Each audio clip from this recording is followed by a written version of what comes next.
I'm Matthew. I'm Marty. I'm Carlos. And we are the Heroes 3.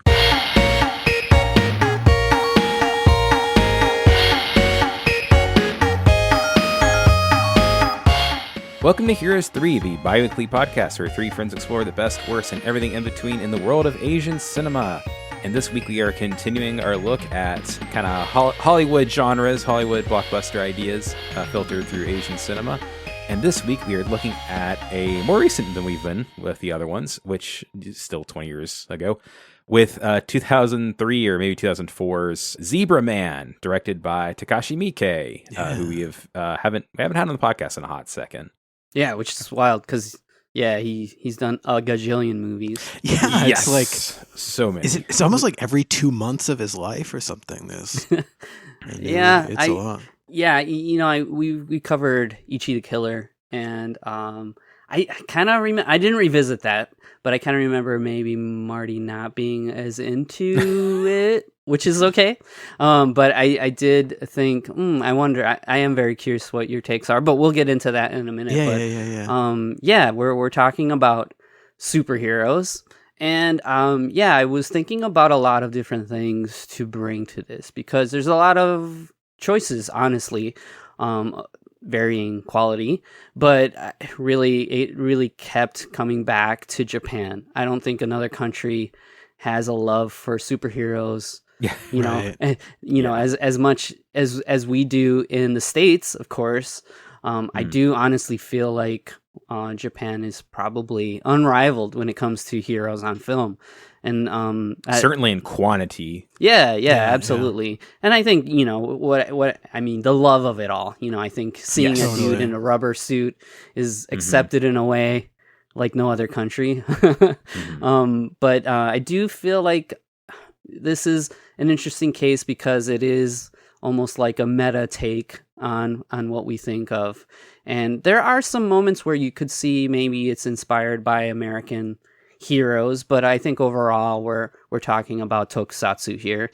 Tokusatsu and manga inspirations. And very very common writer. Yeah, I love those touchstones, and I love what Miike does with this film. And I saw it like kind of shortly as soon as it was available to see here. I was watching it. I don't know if it was a fan sub tape or if it was a rental from that store I had mentioned.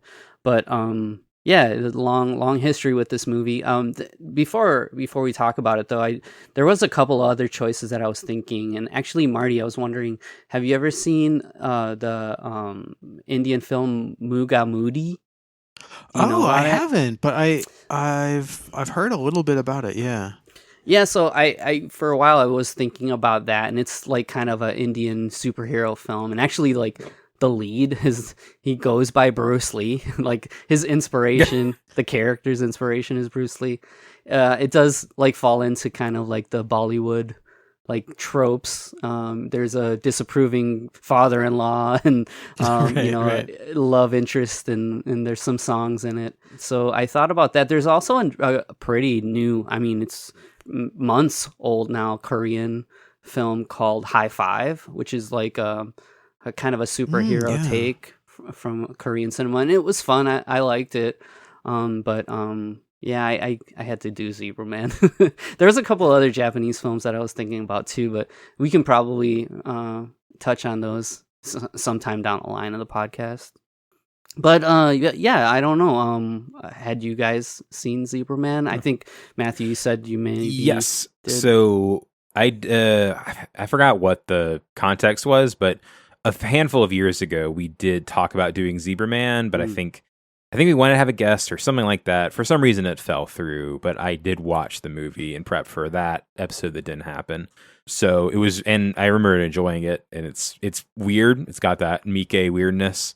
A lot of shots that kind of just linger, a lot of silences, which is funny to be in a tokusatsu Kamen Rider kind of thing. But it's neat. The big thing that stood out to me then was just that it kind of felt like there was another movie that I wanted the movie to be more than the movie that I got. Oh. Sure. But I didn't dislike the movie. And I love tokusatsu getting kind of boiled down, because obviously most of the big series literally have a new season every single year that's like 50 full episodes. Yeah. Which is difficult to keep up with. So it's really cool having just a full story with the same weird transformations and all that stuff in, under 2 hours. Yeah, mentioning that, yeah, there's so much in the way of kind of like featured tokusatsu, but really when you're thinking of stuff that has like no strings attached, it really does whittle it down pretty hard. There aren't that many things. And yeah, over the course of the podcast, I've considered doing like a tokusatsu arc, but to be able to kind of really whittle it down to stuff like that it's been kind of difficult. But I do have some favorites that I love to share with you guys down the line. But yeah, that's a good point. What about you, Marty? Yeah, no, it's so funny that you were mentioning like my reaction to Ichi the Killer, because I think I was somehow finding myself like, like almost like missing qualities of Ichi the Killer a little bit, at least in kind of what Miike is doing. Yeah, I have a feeling like I'll feel probably more fondly about the movie, like kind of like further down the road than maybe I'm able to, like right in the moment, just kind of taking it in. I definitely resonate with what you're saying, Matthew, about I think it's possible, especially early on, to kind of get a whiff of where you think we're headed. And it's not the most disappointing thing in the world that that's maybe not what the movie's preoccupied with. But I don't know. For me, I think I kept wishing I was like fully on board with like the tone of the thing. But I think like to my taste, it's like, I either want this campier or a little more put together.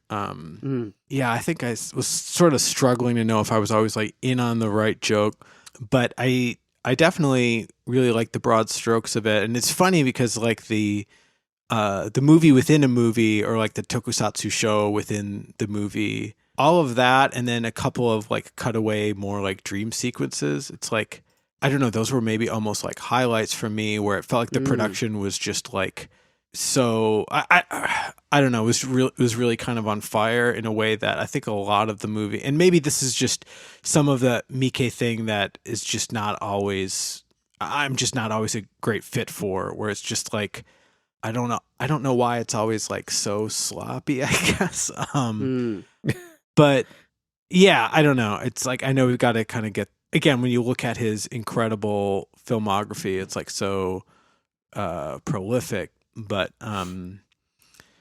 yeah, I don't know. I have the feeling that it's like there's just like one or two takes of just about every sequence, and I don't know. Somehow I was trying to like stay on the ride and finding it a little bit of a challenge, but I do imagine it's the kind of thing that could really stay with you, because we've got some really kind of like wild, like, what did I just see imagery and like combination of imagery. And then I think we also have like in the spine of it, like a really kind of classic story of, underdog stepping into like his moment of truth and his superheroism and stuff. And then also I thought there were some really cool musical moments when it comes to like the send up like tokusatsu songs, especially Zebra Nurse. I thought was Zebra Nurse, like an amazing really highlight.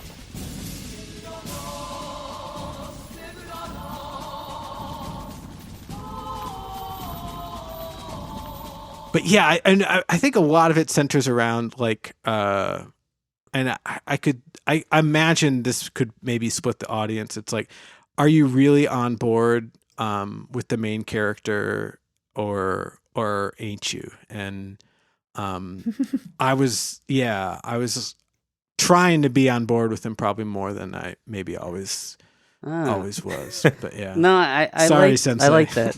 No, it's interesting because when I was thinking about picking a film, I was like, I think maybe Marty might vibe with this more, and I leaned away from the more campy stuff. There's another film that so close it could have just been this episode too. It's called Denjin Zaborger, which is it's a remake of a 70s tokusatsu show, but it's also like a really wacky, almost parody of it at the same time.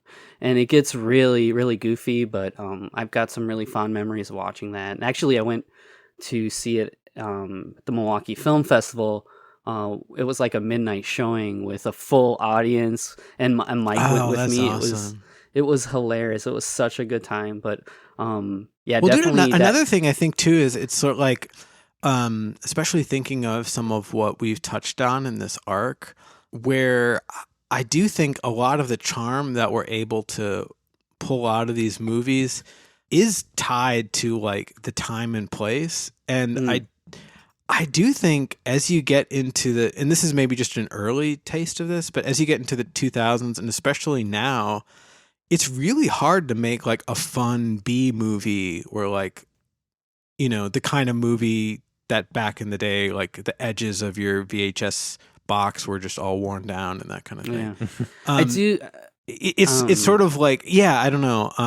I imagine like if Shaw Brothers had like kept going into the 2000s, like you wonder how many of those movies would have even worked. It's like, there's something about the just like the modern era, and then maybe even just the look and camera equipment and everything that I do think sometimes make like campy fun a little harder than it used to be. I don't know. Yeah. When it comes to this era, I do think of, you know, the answer to your question is Takashi Miike. You know, he cut his teeth in V Cinema home releases, and he was pushing, you know, whether it's a comedy or horror with comedy in it, or who knows what it is, a Yakuza film with the surrealist third act, you know, like there's all of that. You know, he was always working in those spaces, and that's so cool. Miike is so interesting to me as a director because he's done so much. I mean, the Phoenix Wright live action film is directed by Takashi Miike, which is like a weird ass sentence. Like, what the hell? But you know, he's done stuff from like, you know, kiddie stuff to like the most twisted adult stuff. And I mean, I don't know if there's really a comparison. Yeah, there's no like, parallel to that, I don't think. Yeah. I guess like maybe like 10 years ago I would have maybe said James Gunn, but all the edges are sanded off of that. Well, and it's not the exact same kind of thing, but it's sort of like David Lynch has that one film, you know, A Straight Story that's like G rated and could probably be on like the Hallmark Channel or whatever. What's interesting and like I was the thing that it made me think of, obviously he's nowhere near as prolific, but I was thinking of George Miller. You know, he did Happy Feet Babe. And The Road Warrior, and Babe and Mad Max Fury Road. You know, no, that's a really cool comparison, and I do imagine at least for me, like a lot of this stuff aging like in my mind and I think a pretty cool way, and I'm honestly envious of anybody like coming out of the theater just like super jazzed by it, and it's like I'm happy for all y'all. That's happy for you. I think that's awesome. But yeah, it's like there's, and I imagine if you're a big like Miike completionist or whatever, you probably kind of can contextualize this pretty well. But it's funny because it's like it does get like it is on the surface maybe a little more of a family friendly film, but it still has this like depravity to it, and I don't know. Yeah, I don't know. It's like it's interesting how it all kind of adds up, and I mean, you got to say though, like at the end of it all, it's like it's a very like singular voice. And I know he didn't write the screenplay, but just the overall like tempo and rhythm and just like attitude of the movie is kind of like unmistakable, I think. Yeah, I would say that even though he isn't listed as the screenwriter, I do feel like his input in the story is very important to the film. I think there's some like back like behind the scenes stuff, like a making of and interviews, and he talks about even to the point where like they stopped filming so he could like think about where he wants the film to go. And I think that could, be a criticism of what the film ends up being. But at the same time, I think it's a sign that he's very driven in what he wants to show people as far as the film goes. And even with something that could be as goofy as what we see in Zebraman. I will say it is funny to imagine someone as prolific as Takashi Miike being Taking like, hey, any everyone, time let's off. stop for a second. Yeah. Guys, let's Take just some stop. time off. Let's make another 2 movies real quick. Yeah, I And need then to refresh my mind real quick. It doesn't. funny. Yeah, I guess. Yeah, the difference to me, I guess, in how it feels is that it's not like that Hong Kong machine where it's like we just got to keep pumping out movies. I do feel like he's like at once he's like the workman's director, but he's also like a very driven artist. He wants to really like showcase something, he's Totally. driven Yeah, that this way. doesn't feel like the style book of a studio. This is like Mhm. a man, like, Yeah. doing And okay, yeah. I his mean, craft. if we could talk about the production a little bit, I do like the things that you mentioned that light you up are what light me up too. Seeing that the '78 version of Zebraman, like, you almost want to that's see so more cool. of that, and I wanted to see more of that, and I wanted to see more of the modern day tokusatsu where he's fighting the ring Yeah, girl style villain. it's so oh awesome. my gosh, yeah, that show was so My cool. They hit you with that right away. My favorite joke with that though is whenever he's like doing his big like hero speech fighting this villain, and you can see a guy just walking in the background. perfect. Just yeah. it is so good. Yeah, it is. It's perfect. And yeah, there's in that making of, you see them filming some of that, and you see that there's something that they didn't end up using in the film where Ichikawa, that main character that's watching the show, he actually like calls the TV station like, hey, this show sucks, like you should be showing reruns of Zebraman. I love Dude, that that would have been, I mean, you can Yeah. understand like why that scene was written. That's a great idea. Yeah, and all of the practicality of it all too. Like, there is some CG, and it's like really kind of absurd CG, but at the same time, I feel like it's part of the joke with this film. But all of the like the suits and the practical stuff look really fun, and they look very true to what you'd expect to see, not only like from the past, but from that era. This early 2000s era of tokusatsu. So, well, I guess I'm curious, like the sense that I had, and like, I hope it's not the case, but is that like Japanese audiences are like laughing with this movie, and maybe some of the like American weeb audiences are like laughing at it? Am I totally off base? Like, I think that sounds the same to me. Like when you go see like an old kung fu movie, it's the same vibe. Right. No, that's so to true. me. Yeah. And I think there's like some legitimacy to both sides of that to be able to laugh at it and laugh with it. But I think, yeah, all of the stuff that you see dropped into this film are, like loving parody, so like when you see it, you're like laughing, but it's like, oh, like I remember that. And I think that calls to the character and his struggle as well too. He's this grown man with a family that hates him, and he's trying to hold on to those like fond memories of his past. And I mean, the script is a little rough in some spots. I feel like maybe another pass could have done a lot for the film, but I think the core idea of like his growth as a person and kind of using those like nostalgic memories to kind of inform where the film goes is interesting. And the whole idea of like, how it's all becomes more connected than you ever would think it would, I think is a great idea. I just think maybe they definitely.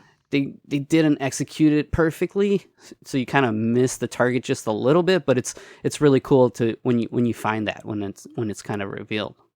Yeah, like actually all the threads of the plot like do lead somewhere, but it's funny, even that cut scene that you're talking about from the making of. Yeah, I don't know. I could imagine that actually lifting up the first act of the movie a little bit. But I mean, I appreciate that it's like pace is a delicate thing. But yeah, it's at least for like a first viewing, it's like there are a handful of moments where it's like, wait, what exactly is going on? But there is like a rhyme and reason for who's where and why they act so uncannily and stuff. Yeah. How did you feel about Sho Aikawa's character? Like, how do you feel about how he handled playing that lead? I think it's interesting. It's interesting seeing him because he's definitely. I get why he meshes with Miike so much. Like he's able to pull off kind of loser just as much as he's able to pull kind of like stoic off. Right. It's funny in some of the making of stuff, they talk constantly about how this is Sho Aikawa's 100th movie, which I remember I saw that. I'm like, there's no way it's actually 100 movies. But he was also a guy in a lot of cinema, like direct-to-video stuff. So there's a ton of movies that he was in and a lot of like series that were done in straight-to-video form. But I don't know. He's kind of hard to get a read on sometimes. But I think that might be kind of the point. Oh, that's an interesting angle. Yeah, there is a kind of like, it's almost like you can hear this like drone of room tone sort of in the, like aesthetically speaking, like if that isn't too like messy of a metaphor, where I think, I don't know, in my head, it's like, I could imagine pushing, even say like his character design, it's like pushing it towards either like a more like campy like John Waters place or more of like a punchy Edgar Wright place or something, and it's in this it's kind of naturalistic in a way that I don't know, where like a dope like me is maybe finds out like a hard time reading exactly like who he is. I don't know. Nice. Man, I feel like I'm on target, and sometimes I totally miss. I love that though. I like that. And, dude, you shot and scored. I'm like weird and like wanting to be there, and I can't wait to tell you about Zebraman 2 when we're done talking about this movie. I looked into it just did you? Yeah, cursory glance, but I'm super curious. All right, cool. I think we're ready. I think we should talk about Zebraman 1 to start with. That's right. But first, let's take a look at the back of the VHS, or the DVD, I guess. In a small Yokohama town, Shinichi Ichikawa pushes through life as a father and school teacher. His kids are embarrassed of him, his wife is bored with their marriage, and his students groan at his arrival. His only escape is to don the costume of Zebraman, a failed TV hero from his childhood. He darts around in darkness, chasing his forbidden thrills. But things are much stranger in town than they seem, and as fear grows, Shinichi's fetish turns into a force of good that can save the world. All he has to do is believe in himself. Takashi Miike shares his heroic vision, the ecstasy of black and white. Sho Aikawa is Zebraman! So the overall plot is essentially Sho Aikawa plays a teacher, kind of a loser guy named Ichikawa, who's like, his family doesn't respect him, his students don't respect him, and they shouldn't because he's a loser. And he's kind of a hapless loser, but he's obsessed with this show, this tokusatsu from the 70s called Zebraman, that aired for 7 episodes and then was canceled. And meanwhile, a bunch of crazy aliens start invading the Earth and create all these surreal and supernatural things start happening. Like, starts off with this killer crab guy. And lots of rape starts happening. Yeah. Oh my God. I don't get why all of the aliens have to immediately jump to sexual assault. I guess it's the shorthand for knowing that they're bad guys, I guess. It's very weird. Kind of doesn't mesh super well with this fun superhero tokusatsu, but he also starts to get superpowers through probably through the same supernatural forces. And the shows follow, or the movie follows him getting like superpowers building up over time, him befriending a kid who also knows about Zebraman and his mom, and the ending is him having to learn how to fly, which kind of comes out of nowhere, before being able to defeat this alien menace for the once and for all. Yeah, you'll be like referring back to your kindergarten zebra knowledge. It's like, what did I miss about those guys? They fly, they punch.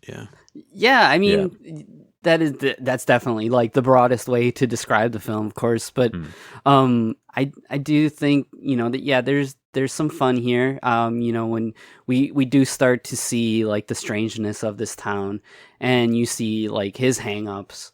There's a kind of a sense of, and I feel like Miike could have maybe even pushed this further, but it's kind of is this really happening or not? You don't really. Yeah, there's like a farcical thing through the whole. I mean, even in kind of our opening scene with kind of like, the government and military stiffs.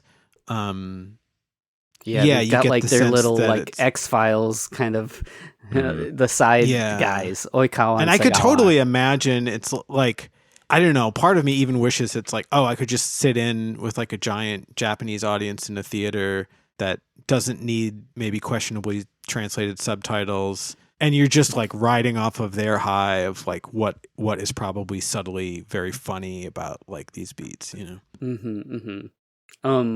just like going through the movie without going through beat for beat. You've got that's kind of why I wanted to do just like general broad strokes. We can definitely do that. And you see that Ichikawa, he's having a lot of trouble in this school, and him being there is a problem for his son because his son is getting bullied. But at the same time, you've got this kind of a B plot where you've got these two government guys that are put to this task to investigate some strange happenings in this town. And they do get strange. There's reports of this guy wearing a crab mask and he's like assaulting people, and there's like, and almost he's like this really like old leery guy that basically is with our hero's daughter. It's just like, who's like 15 or something. And you already had this set up. It's like there's a scary rapist out there, and then you see that, and I guess I was like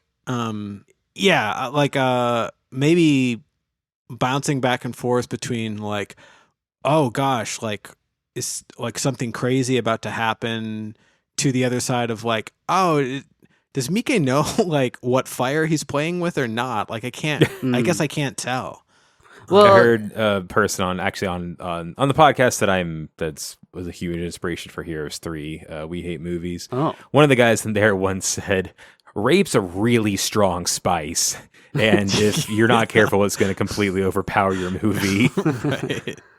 Well, I do. Yeah, I almost feel like knowing Miike as a director informs like the choices here, and I'm not saying that that's like a legitimate thing, but knowing that I'm watching a Takashi Miike film and that this guy, that there could be like darkness in the alley. You're waiting for a turn like that, and having that in here, knowing that isn't as shocking. But if you're just in this for like kind of a superhero kind of parody, you're like, whoa, wait a second, what's gonna happen? And this also kind of calls to Yakuza stuff, because he says he's like kind of like a Yakuza underling, and you can almost see like maybe she's like a hostess, because when they're like kind of hanging out, he's like, do that thing again, and she's just kind of like crawling around on all fours. So it's like a creepy playfulness going on,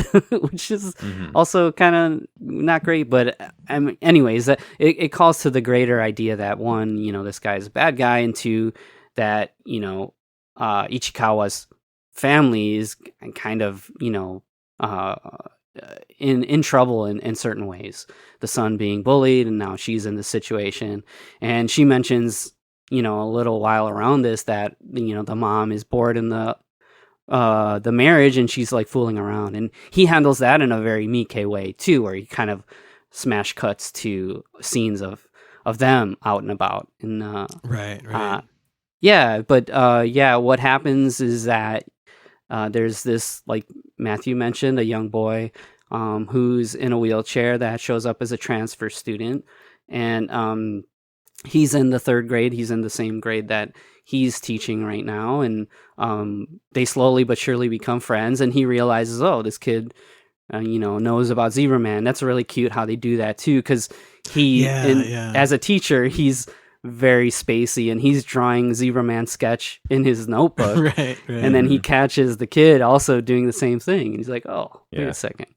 And the way they handle that's really nice. I love that scene when it's just the two of them alone in the basketball court, and he's starting to kind of like gently pry a little bit more. It's like, so who is this guy that you're drawing? And I think like their relationship was really, really kind of special. But yeah, I mean, I think it's going to hinge on, like, as an audience, are you cool with like a hero who's like, my family kind of sucks, but I'm sort of ineffectual, but I can still care for this kid and this kind of surrogate family. And I could just imagine it's like, it's like if it's pushed maybe a little more, I could see that really landing, at least for me. Yeah. Right. When it comes to like the kind of sloppiness of the script, I think that's kind of part of it, because in another movie you would maybe think that, by the third act of the film, there's some type of redemptive thing, and they kind of scratch at that with his family, with the son and him they kind of have like a realization about each other, and but you don't really have like the growth of his family like you would expect in another film. But the idea here with him and the kid is really cute, and there's also this like idea with Ichikawa having his own handmade Zebraman suit. He's kind of dresses up. It's his own, like, I don't know, his mind palace where he can like just be Zebraman, and then it's like a temptation to him where he's like, maybe I should go out at night, like maybe I can like go to that vending machine I see down the block, and he does that, and that's kind of what wraps him into kind of like the surrealism, where he's out and he goes out in the suit, and he's thinking that he would show Shinpei, the kid. He's like, maybe I could show him, and he ends up in the wrong. He's sort of like, he thinks he has his address with him. This whole stretch of the movie was probably my favorite. Like, I really love this, like what ends up being, I guess, like the debut of our Zebraman kind of. Mm-hmm. It does. It feels like a superhero movie. The realization of the hero, and then the ability to go beyond what you would expect. Yeah, because that's whenever he runs into the crab head guy in his crab head. And the crab head guy has the glowing green eyes to let you know that he's evil. And then they start fighting, and he's suddenly, as Zebraman, able to do these incredible things that that he's not actually able to do. And it's catching him completely by surprise. Yeah. But it's like, it's almost like he has this martial arts mastery and even kind of fantastical skill. He takes out the guy. Is this the guy that he kicks the head in, or is this a different one that he like kicks their face? He does the zebra screw punch. He does have a pool. He has a screw punch. He has a pool of his green goo like in his head. Yeah, dude, all of the really like grotesque masks and and all that, it's like, I think are really almost like a highlight of the movie. It's and this shade of green, it's just like perfect. Yeah. And in the midst of all of this, those two investigators are kind of getting closer and closer to Ichikawa and what's happening. And they encounter that young boy, Shinpei, because he caught a glimpse of Zebraman running through the street. And now it's starting to close in on him. And you've also got the principal. He's kind of hard on Ichikawa, but you kind of get the sense that maybe there's something else happening, and that starts to get closer and closer. And there's a couple of gags where, like, when he gets really fired up, it's like almost like he shits his pants. Yeah, right. That ends up being like an important factor. Important, yeah. It's funny. The first time it happened, I thought, I wonder if it's the green ooze coming out of him. Nice. And then later on, it's like, oh, yeah, it actually was.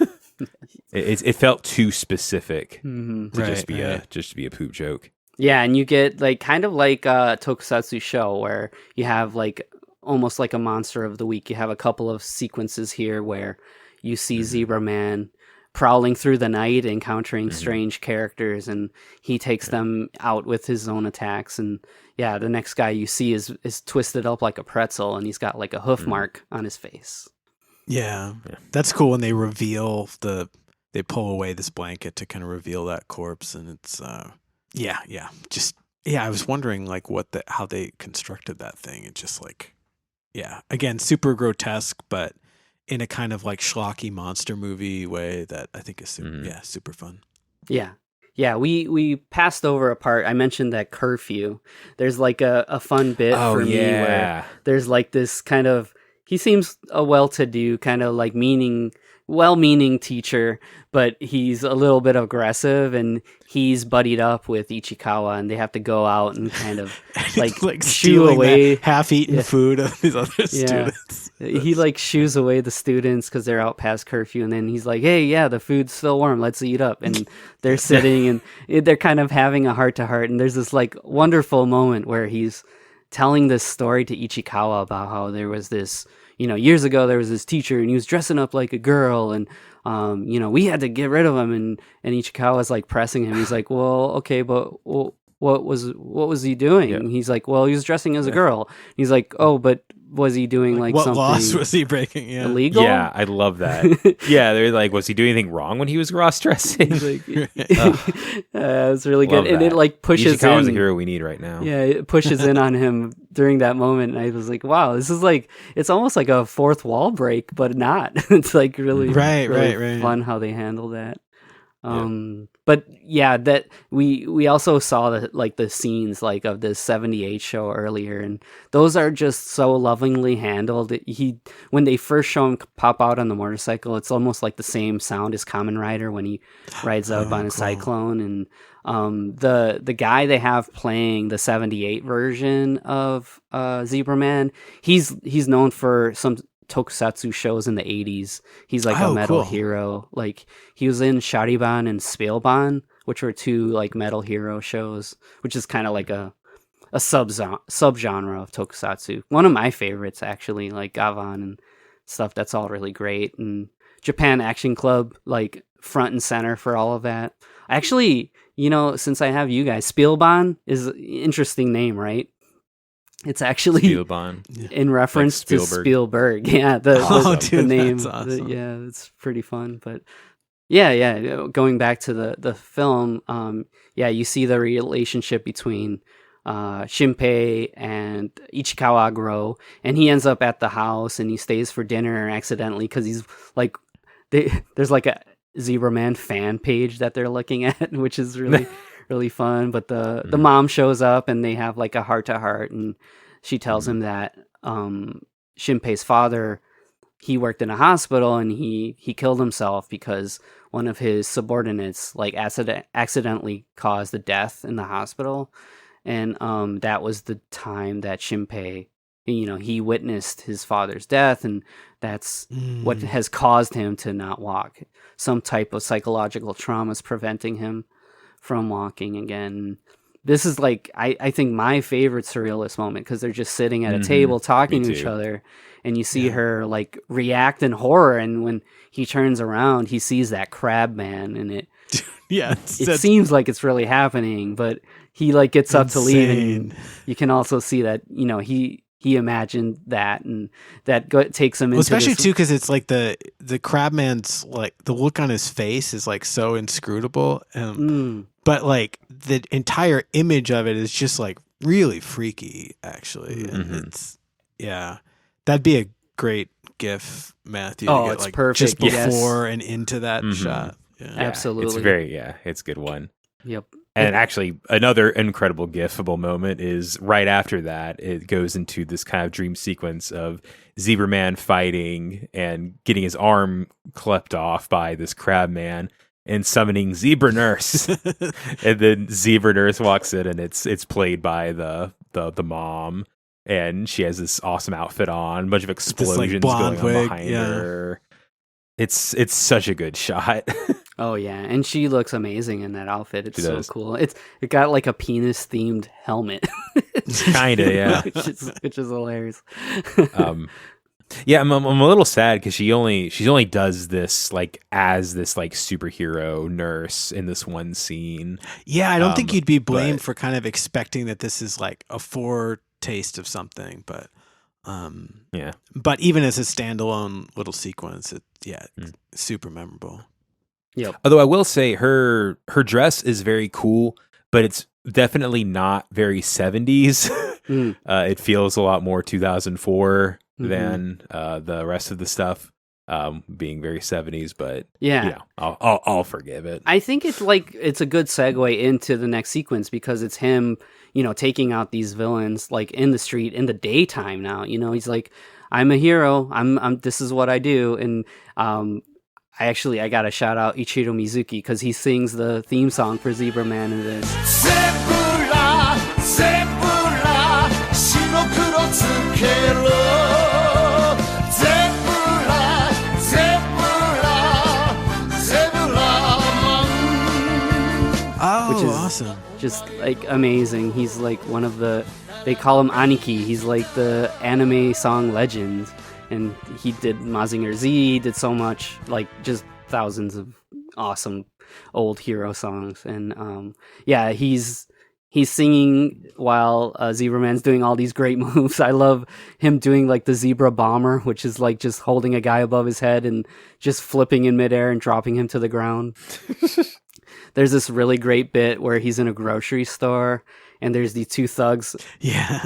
One of the thugs has a girl over his shoulder, and when they see him, he just like slings her to the ground like she's a dummy. It looks awesome. And it's really great. Now he's developing this reputation. It doesn't really translate to his home life though. He's still kind of down and out. And you see that, he has this moment where he almost wants to stand up to one of the government guys, Oikawa, and he like rips his phone out of his hand, but he's pressed up to the wall. It's not he's not a true hero in his true self yet. Mm-hmm. So jumping forward a little bit, there's the scene where Ichikawa knows that he needs to run to save. He knows there's danger because that's right. He has like a spidey sense thing where he gets like a zebra mane. Yeah, awesome. And he feels it at school and has to try to get out. And that's a very funny scene where he's like trying to convince the principal guy to let him leave, and it just like pops up like out of nowhere. The main thing, yeah. But then we see that this bus full of kids has the green goo in it. They're all like start roughing up a guy trying to sell like fruit or something. Oh man, and it super feels like a 70s or 80s tokusatsu show to me, where the focus was always about kids, and then you'd have these moments where like either kid gets possessed or they're in an illusion or something, and here you see them all roughing up these. I love he's like a grilled eggplant guy. He's like seems really proud of his eggplant stand. Yeah, and those kids just tear it apart, and they're just like breaking through produce and eating watermelons and stuff. These kids must have just had the time of their life. Right. I love that you say that too, because in that making of you have a bit where Miike is directing the kids, and he very pointedly repeats, so stop laughing. 'Cause he doesn't want the kids to look happy when they're doing it. It's so awesome.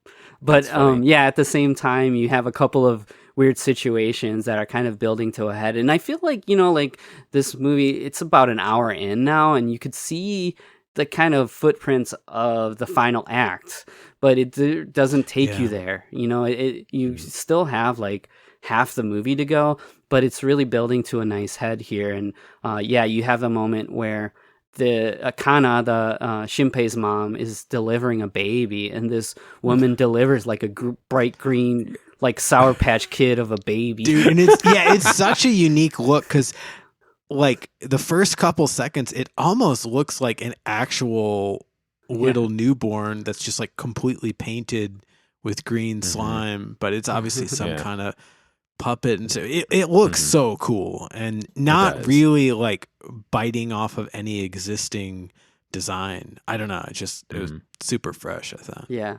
You also have the principal, the vice principal here, who, it's pretty obvious that he's either up to no good or is trying to stop something from happening. And you see that the He's gym just behaves like a really weird man, like the whole movie. Yeah. Yeah. The gym is basically all taped up, and he's really concerned with whatever is in there getting out. And right at the beginning of the movie, you see kind of the allusion to something underneath the stage in the gymnasium. And what you see is Ichikawa with Kazuki, his son, who was kind of the focal point of those little hoodlums, and he's like wrestling him to the ground, and his mask comes off. So at that moment, you see that the kid spits out this little alien, and it's like this little creepy CG alien. And then once the kid comes to, he sees that that's his father. So now he knows. Yeah, and that's a really cool, really good shot. It's like this wordless scene, and right at that same moment, you see that the principal is in the gymnasium, and now that slime is everywhere. So this is a shout out to Christmas Ape. This is green slime in a movie, but it's not the green slime. We'll keep this going for you. That's funny. Yep. So this is where we, because the vice principal gets swallowed up by the ooze and dies. Yeah. So at this point, the mom knows that Ichikawa is Zebraman, right? Well, not like obvious, but it's getting pretty. It's around here, right. And they're kind of going through the information and find out that the vice principal was himself an alien, and they landed like where the gymnasium is now, and that's like where all of the ooze is coming from, and it's finally leaked out. But also, we find out that he wrote Zebraman, that Zebraman was basically him kind of like a prophecy, because Zebraman takes place in the year 2010, and this movie takes place in the year 2010, and kind of describes the aliens taking over. and the show never had all of its episodes air, but the ending of it is Zebraman losing and the aliens taking over Earth. Because we've got all the scripts. Which is hilarious. Mm-hmm. And maybe this is like part of some of what we're talking about, and I wouldn't be surprised if we're now on the other side of like the break in production, because I've got to say this is like a really juicy idea that like these episodes are some form of like communication and have something to say about the future. But yeah, I mean, I think there's, depending on how you look at it, you're either getting like two movies for the price of one, or you're taking some steep turns. But like, I think all of this is the kind of thing where, like, let's say you're your own like downbeat kind of like downtrodden dad, like telling your little boy the story like of this movie. I think you could do it in a way where like you're tying all these threads together from like beginning to end, and everything would be like paying off in this like super satisfying way. And like all the ingredients I think are there, but we're kind of watching them being assembled as we go a little bit. Yeah, and I think, you know, at this point in the film, this act really slows down. It's almost like, I don't know, an epilogue in a way, but you don't get the finale yet. So I feel like to have, I don't know, I don't want to script doctor it, but it just feels like, yeah, if you maybe had all of this revealed at the same time as this final act was playing out with this alien invasion, it could have been a lot more exciting. But here what you have is the understanding that Zebraman, you know, is destined to fail, but he also wants to live up to, you know, in a way he's like motivated by Shinpei. You know, he wants to kind of live up to what he believes in. And Shinpei is kind of like the key in him believing in himself. And, you know, the note that the principal leaves for him says, like, you know, anything goes. Like, so, like, there's this... It says anything goes in English. Yeah, there's this Which idea actually that... is like a little title card in the very beginning of the movie, where it shows, like, anything goes in English. Yeah. It's just, yeah, I don't know. It just feels like it's kind of a little messy. But what we also have is, this investigation. Oikawa and Segawa, they're also revealing this to them at the same time, and you see that Segawa has been taken over by the alien, and he's like he turns to like a pile of goo.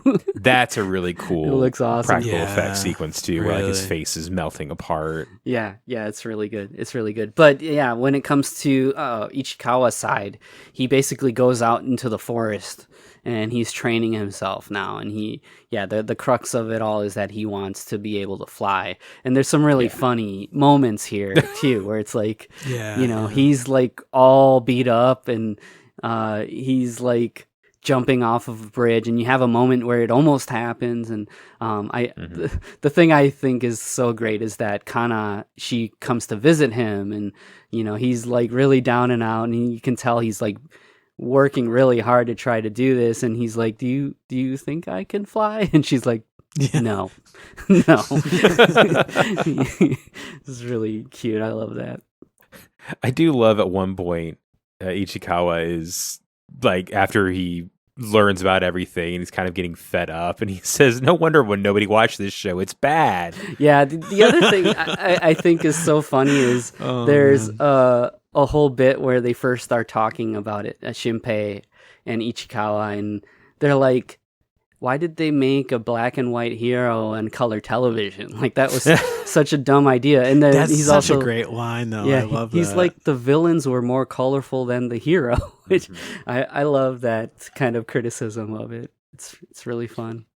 I think I mean I feel like we've watched several kung fu movies that have that exact problem. Yeah, where the villains are completely. way more interesting than the hero. yeah. I mean, that's the secret spice, though. You're gonna have to have 100%. like kind of really interesting villain for the hero to bump off of. But Which actually that's like Batman with Yeah. the colorful villains, which kind Yeah, of brings us completely. to the final act of the movie. yeah, Right. absolutely. You've got Oikawa here. He believes that Zebraman is maybe the key to solving what's happening in this town, and things are building up to a dangerous level where even like the American military is like gonna nuke this town, which is like the tropiest thing you can have. But at the same time, it is pushing us towards the finale, and you get I to do love one of them says like, basically like, say hi to President Bush for me. Like, he specifically says that's President great. Bush,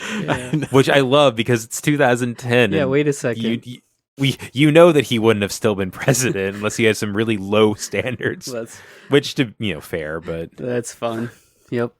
But Ichikawa as Zebraman in his like really tattered and beat up and bloody outfit now. so it's so bad. I love it. Yeah, he's riding his bike back into town, and they let him into the school, and sure enough, he sees not only the aliens, but he also sees that Shinpei has been captured. So now he's motivated to fight these aliens and defeat them. And you got like a full-grown man in a practical outfit swinging and kicking at CG blobs. Yeah, it's very silly. Which is, I think, somebody might be watching this and be like, this looks dumb. But I think that's kind of part of the nonsense of this film. And totally. I will say, because it's so dark in the gym, it actually looks okay. Like, it doesn't Yeah. look amazing, but it looks okay. Yeah. Yeah, and I think But that you could totally imagine, like, let's say this is shot on like a shoestring in the 80s, and it's a really bad transfer. Like, the scene gets even better. yeah, I absolutely made sure to share my DVD rip of the film. Oh, with you. dude, love Yeah. that. I was thinking that the DVD-ness of it probably improved some of this. Yeah, I do have. There's like a 2-disc Blu-ray set, and I watched it on a Blu-ray, and I mean, whatever, it's fine, but I much prefer it looking in standard definition. But yeah, he's fighting these guys, and it's this situation where he smashes them up, but then they're like a slime, so they like smush into a bigger version and a bigger version. And for this finale, you see a gigantic city size almost kaiju of this alien, and it still looks pretty goofy, but it gets even more goofy when Zebraman has to believe in himself to fly. And just even before that, though, you get this really great moment where his suit it transforms into like the final form of Zebraman. Yeah. This is like what you were saying, Matthew, which is like a little more like American comic book movie. Yes, very very like Batman kind of 90 thing. the 90s Batman movies. Like Yeah. I mean a little bit the Keaton Batman, but almost more of like the Kilmer, Batman Clooney. Forever, Yeah. Kilmer, yeah. But like a metal edge to it, you know. There's like the guitar chugging when he shows. Yeah, a up. little love new that. metal-y version of Batman. Yeah. And we haven't even mentioned his like fun catchphrases, very Zebra related. One is the ecstasy of black and white, which is hilarious, and That's a good one. the other one that is just the best is "Don't stand behind me." Yeah. Well, also, what was like the command Amazing. from his son? That was really, it was like work hard or something. What is it? He That's says a like great one, "Gambate," like do your best, like, and that's like kind of like this like loving moment between his son and him as he makes his really way. Cool. Mm-hmm.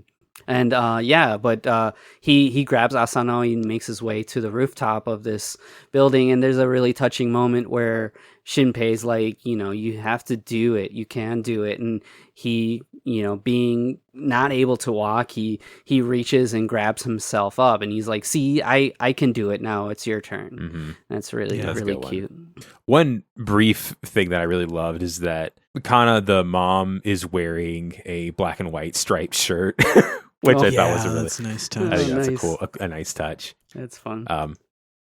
But this leads to Shinpei getting knocked off of the building, so Zebraman has to hop off to save him, and of course, this is whenever he finally flies, and leads to the final fight against this big kaiju where he's flying around. It's very goofy, but I like it.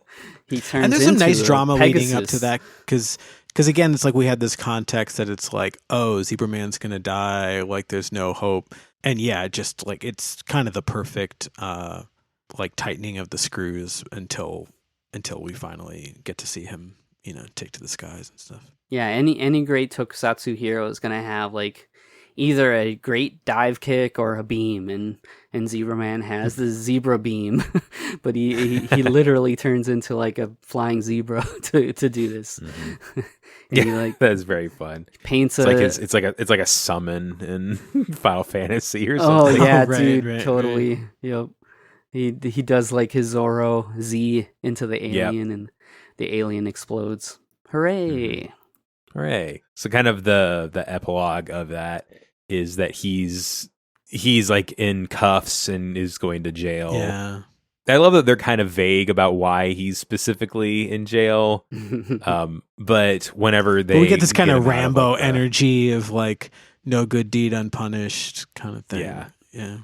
But whenever he gets out of the transport and is wearing his Zebraman hat all messed up, there's like this huge crowd of people that are like excited to see him and waving. Yeah, that's It's very sweet. such a great reveal when like Mhm. the doors of the van flip open. Yeah. And then the final bit is him transforming again and breaking out of his cuffs. Yeah, and then yeah. running away. And his like biological kids are like cheering him on too, along with his his student and everything. And, Yeah, the wife's like, the daughter's like, kind of looks like dad, doesn't it? And she's like, don't say that. Like, damn. It's pretty fun. But yeah, that's it. That's Zebraman.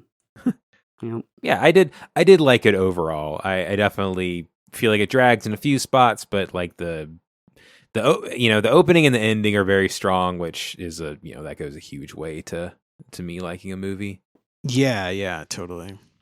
I do want that 70s version though. That'd be awesome. Oh, totally. I feel like there has to be some some studio in Japan that's like, why don't we just try making like 3 episodes of something? It just as love much that. like it's from the 70s as possible. Yeah, Right. the thing I love about Japanese tokusatsu fans is instead of doing a Zebraman show, they would just do an original hero, which is awesome. I love Right. that. That's true right. too, yeah. Yeah, That there's is a such a whole cool like tradition. world of independent tokusatsu Mhm. shows that is just like so fun to dig into. And yeah, whenever I go to G It's like Fest, there's super fan always fiction. yeah, it's there's always some fun independent tokusatsu because the secret about G Fest that I don't know if people know is it's also like the best like tokusatsu film festival you can go to because like the whole weekend they have a theater just playing all of these like independent tokusatsu films, and it's super awesome. That's super cool. Dude, that's so cool. So let me I tell was you gonna say, about can you tell us about Zebraman 2 Zebraman. now? Oh, yeah, dude. man. So Zebraman 2 is like a wild swing in a completely different direction. And basically what happens is there's like a fascist like governor that turns Tokyo into Zebra City. And then so Oh, wow. he enacts what he calls zebra time, which is at like, if I remember, 5 a.m. and 5 p.m. every day. And for 10 minutes, the police can shoot whoever they want. So in the middle of all of this, you've got Ichikawa who wakes up and he has that amnesia and he's trying to find himself. But without giving away too much, it just turns into like this crazy tokusatsu, very more tokusatsu and less kind of meta idea. But the fun thing about that is, this film takes place in 2010. And I told you about all this madness with a fascist dictator and, sending police to cities. And it takes place in 2025. Of course, the far off year. Oh, Yep. man. So, yeah. Did the that's- vice principal write it? And Yeah, we gotta find giving those us a scripts. prophecy. Yeah. Oh, man. Also, that's a couple of years before the Purge too. Oh, yeah, So- sure. That's Yep. funny. Yeah, and there's Well, that's great. there's And a but it's hilarious, like- also Miike, right? Yeah, he also directs it, and Sho Aikawa returns. It's Nice. later in time, so there's an adult Shinpei in the film. Wow, interesting. Yeah, I mean, I absolutely prefer the first movie, but if you'd like to see some wackiness, there's like a zebra queen. There's a female like counterpart to Zebraman who's like kind of the antagonist, but she's Oh, also interesting. she's also like a Lady Gaga riff, which is really Weird. Oh, really interesting. crazy. Yeah, there's like a music That's video cool. in the movie and everything. Crazy Crazy stuff. That's fun. Wow. We have any other final thoughts? We want to wrap this thing up. Yeah, I don't know. That's pretty much it. There's a lot of little fun Easter eggs, like the government officials have this kind of wacky Ecto-1 kind of surveillance vehicle, and Yeah. the hood ornament is like a riff on the Science Patrol from Ultraman. Oh, cool. Yeah, there's a lot of little fun stuff like that. So, like, if you're a fan of tokusatsu, there's little eggs, Easter eggs for you to chomp on. Dude, awesome. Well, thank you so much for checking out our show. If you liked it, then you can check us out on any of your social medias of choice. We're at Heroes the Number 3 Podcast on all of them. If you have a tokusatsu movie that you like and you want us to check out, then please send us an email at heroesthenumber3podcast@gmail.com and let us know there.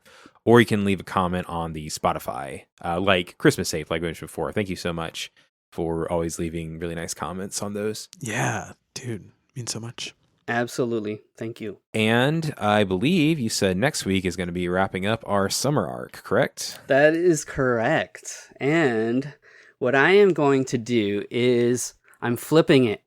So Ooh. we are not doing like Asian cinema riffing on Hollywood. We're actually doing an Asian film that Hollywood has riffed on. And we will be talking about the 2002 film Infernal Affairs. Oh, dude. Oh, yes. I That's was, so you know, exciting. someone mentioned this to me a couple of weeks ago, and I was like, we've talked about doing this before. We should try to do that. Yeah. Because, of course, Infernal Affairs got kind of remade into The Departed. Yeah. So. Dude, crazy timing because I just recently rewatched The Departed, and the entire time I'm like, God, I'm craving Infernal Affairs, and I'm like, I don't know, Departed wasn't maybe aging as well for me as I was thinking. And it's Hey, like, man, save it for the podcast. yeah, I'm like, I should stop this and like let's go over the ocean again. Yeah, I'm super excited, and I That's believe somebody will be joining us for that. Oh, nice. Dude, awesome. Not to prolong this even more, but believe it or not, I've actually never seen The Departed.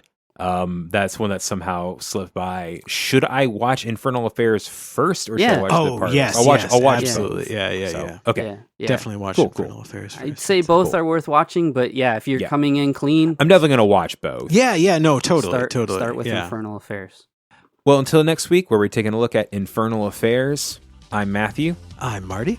I'm Carlos. And we are the Heroes 3. Remember your training.